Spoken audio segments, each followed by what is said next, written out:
Ladies and gentlemen, Luke chapter 1 verse 37 says, Elizabeth full time came that she should be delivered and brought forth a son. And her neighbors and cousins heard how the Lord had shown mercy upon her, and they rejoiced with her. This is an old woman, over 90 years of age. And it came to pass on the 8th day, they came to circumcise the child, and they called him Zachariah after the name of his father, who an angel had appeared to, and told him that the child's name should be called John. And his mother answered and said, Not so, but he shall be called John. And they said to her, There is none of your kindred which is called by this name. And they made signs to his father how he would have him called, because the father was made dumb by the angel, because he didn't believe that his wife could have a child in old age. And he asked for a writing table, and wrote, saying, His name is John. And they marveled, all of them. And his mouth was opened immediately, and his tongue loosed, and he spake and praised God. And fear came on all that dwelt round about them.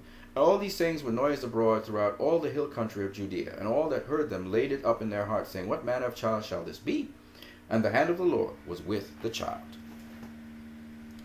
Now John would turn out to be John the Baptist, the one who would bring people back to the Lord and baptize Jesus. But the point behind this story is the prophecy.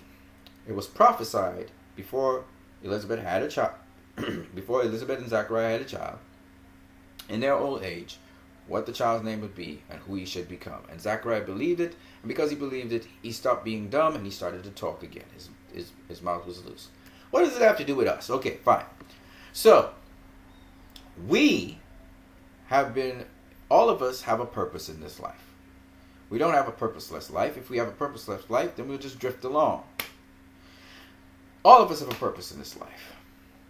And there is a prophecy for each of us in this life if we would receive it. If we believe it, like John, we will be loosed from all constraints and we will walk in that purpose. So that's all I got to say to you guys before I get into Wonder Woman, which has a purpose for being here. There was a reason, a time, and a season for this movie to come out. Gal Gadot reported from the Bleeding Cool. She had an interview with Cinema Blend, and she said this about Wonder Woman. What I love about this character is she's not perfect. She allows herself to show her flaws. She's this open character. So I think this is something I can relate to. I'm a person who's very open. I love people. I wouldn't say that I enjoy showing my flaws, but I don't mind showing my weaknesses to the outside world, because each and every one of us has their own weaknesses and flaws. So for me, it's natural. And the more we feel comfortable with it, the more lovely it is, which is very interesting. Gadot is one of the rare celebrities out there who's not afraid to show imperfections. Now, quite frankly, I don't think it's an imperfection or a flaw to be sometimes scared or fearful or have various emotions. I don't think that's a flaw. But in this superficial world, that's seen as a weakness, you know. It's not a weakness. Actually, you're a stronger person when you can be transparent with other people, when you can show your weakness. Now, if you're a cruel, mean kind of person, to me that's a flaw. You know, if you look beautiful but you're a mean asshole, that's a flaw, okay? I'm not saying that you can't always be a nice person. Sometimes people become assholes. I understand. It's not something you're proud of, but it's something that happens. Nonetheless, those to me are flaws. The flaws to me are qualities in your character which are actually terrible things.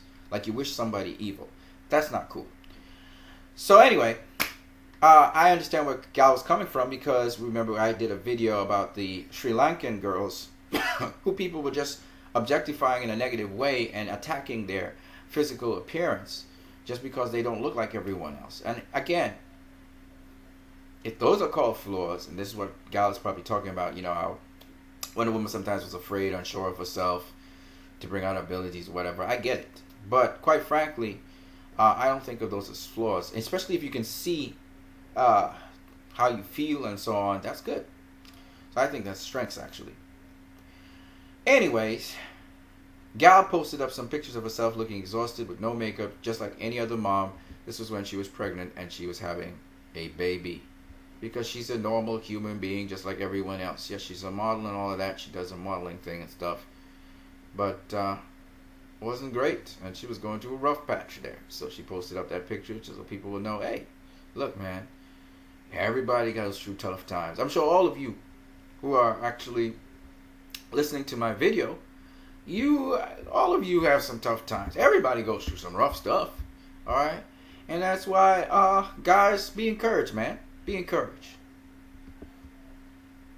Now, the second thing I want to show you guys has to do with the lady who interviewed James Cameron, Hadley Freeman, and her comments on James Cameron, actually defending him about his statements about Hollywood going backwards when it comes to Wonder Woman. So let's just get into it.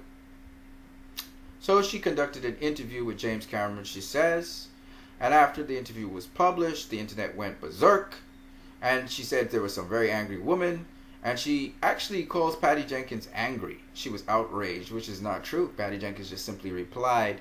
She decided that needed to be responded to, so she replied it to James Cameron. She was never angry, which is very interesting how she would attribute anger to Patty Jenkins' statement. If you wanted, and usually, and what was amazing, they're talking about angry woman here, but the internet went berserk. We saw men commenting on James Cameron's statements. Okay, and I'm one of them.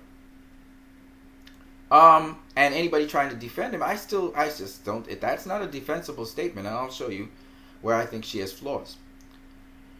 So she says that every journalist wants their work to be noticed, but guys, did you miss the exclusive revelation about Rose's board, which I don't really care about?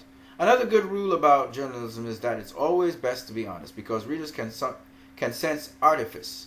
So I'm going to hold up my hands here and say the reason I totally missed this story, despite being the person who literally wrote the story, is that, well, I agreed with Cameron. So she agreed that Hollywood is going backwards, that Wonder Woman is just an objectified icon, and that as much as he enjoyed the flick, it was a backward step for Hollywood, which I totally disagree with. Now, the other thing is, before I go on, she also said, to be honest, she said that she thought that James Cameron was her old pal. So, as she says, old pal, and I take this with a pinch of salt, because she's going to defend the guy that she actually wrote the article on. Okay?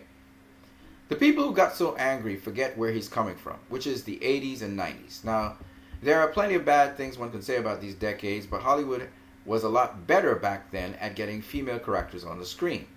Now, this statement right there, I think is wrong. It's inaccurate. And I can easily prove that. But anyway, no, it wasn't perfect. We are talking about the era of Pretty Woman after all. A happy story of how sexy prostitution is. But there are many movies about women back then. There were many movies about women back then. Today, a movie about a woman in her early 40s who kicks ass on Wall Street, doesn't want a baby, inherits a baby, and builds up her own business empire sounds, compared with what's playing in your multiplexes right now, downright Dworkin-esque in its radicalism. So she's saying that would be something really radical today. I disagree once again. I think that those stories actually have been done recently. But anyway, her point is that this Hollywood into which Cameron emerged is which he wrote original heroines like the brilliant and prickly Dr. Lindsay Bridgham in The Abyss, and Sarah Connor, a teeny bit wet in Terminator and then breathtakingly awesome in Terminator 2. Which brings us to today, a time when women have been so neglected by the movies that we have to get excited about Wonder Woman, a character Hollywood has been knocking out since the 70s. Alright? It was extraordinary to see how defensively women reacted to Cameron's comments. Do we have so few heroines that we have to cling to the ones who come along? Okay. Now, let's get to the point. When we look at Hollywood, and you say that Hollywood is much more progressive back then because they had more females on the screen as leads, that's not true. The number one grossing film this year is Beauty and the Beast. That was a female lead. You had Wonder Woman, which was a female lead. We had Guardians of the Galaxy Volume 2, which had a female lead. We had here Fate of the Furious, which had a female lead. The Lego Batman movie had a female lead. Get Out had a female lead. Let's just keep it going. I'm going to go through this year, I guess. You can just scroll down. 50 Shades Darker had a female lead. Girls Trip had a female lead. Baby Driver had a female lead. Power Rangers had a female lead. Annabelle Creation had a female lead. The Mummy had a female lead. Alien Covenant had a female lead. Let's keep it going. Atomic Blonde, everybody knows, had a female lead. Snatch had a female lead. Not all these movies did well, but I'm just showing you something. Some of them I will skip. 47 Meters Down had a female lead. Ghost in the Shell had a female lead. Valerian and the City of a Thousand Planets had a female lead.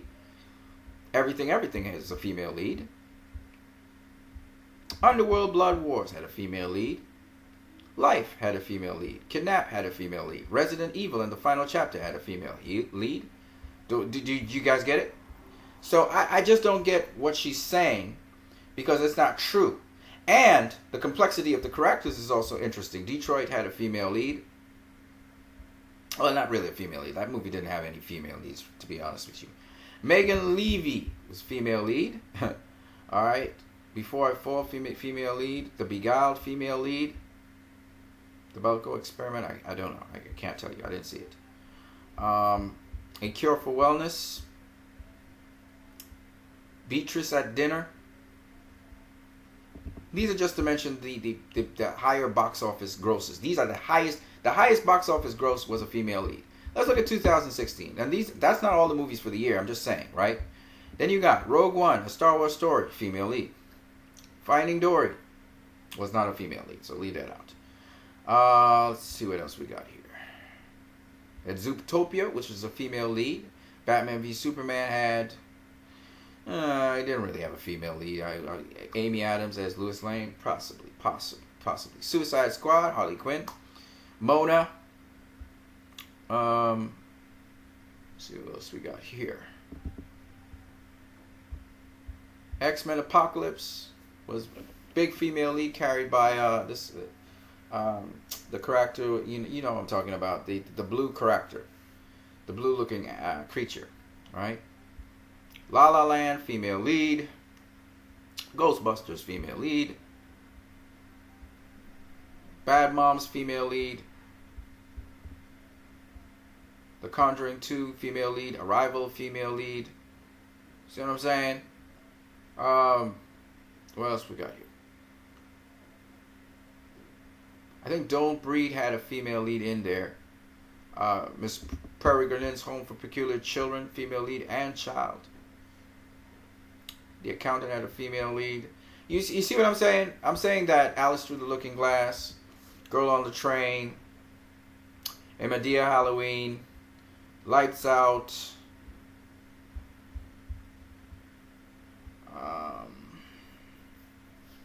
The Boss, that was Melissa McCarthy, I think. What else we got here?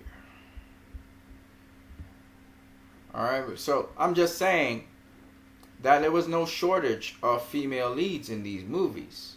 Okay? They weren't. And Hollywood has completely evolved since then to take on a whole bunch of things. Mother's Day was a female lead. I remember Mother's Day. Yeah. Okay? So my point anyway is this. That Hollywood has been doing Bridget Jones' Baby. Hollywood's been doing a lot of female actors have gotten more roles, and they've gotten more diverse roles. You don't only have to be rough, tough, and gritty, and you don't only have to be, tough, single, and independent. These kind of monochromic kind of constructs that people used to have. But it's actually become more diverse. 2015, I'm just going to say this now. In 2015, the highest grossing movie was Star Wars The Force Awakens, female lead. Alright, Jurassic World, female lead. Okay? So, for her to say that is to be, first of all, that's not an accurate statement about Hollywood having more opportunities for women back then. And then the roles, as much as she's trying to say that the most roles have been so diverse, actually we've had now Hollywood having older actors 60 years and up now, playing roles in movies a lot more often. So Hollywood has gotten so diverse that not only do we have female actors as leads, we have black female actors as leads, we have Hispanic female actors as leads. I mean, for the movement and the progress has been very, very far. It's just that Wonder Woman has portrayed women in a light that has never been portrayed like that before. We've never really had a movie where women were seen not as sexual objects, but actually as powerful people that are not dependent on men. Usually the general trope would be a man savior somewhere in that story. For the first time, we didn't have no man savior. Even when you have female lead stories, almost all of them, there's a man savior somewhere in there. So I'm sorry, but Hadley Freeman, it's a desperate attempt to defend James Cameron once again. And I think you've just fallen short. So I don't know why these women are getting up to try and defend James Cameron. That they owe him something or something. He's a fantastic director. No one's taking that away from him. He's an intelligent man. But his statements you cannot defend those statements. They're indefensible.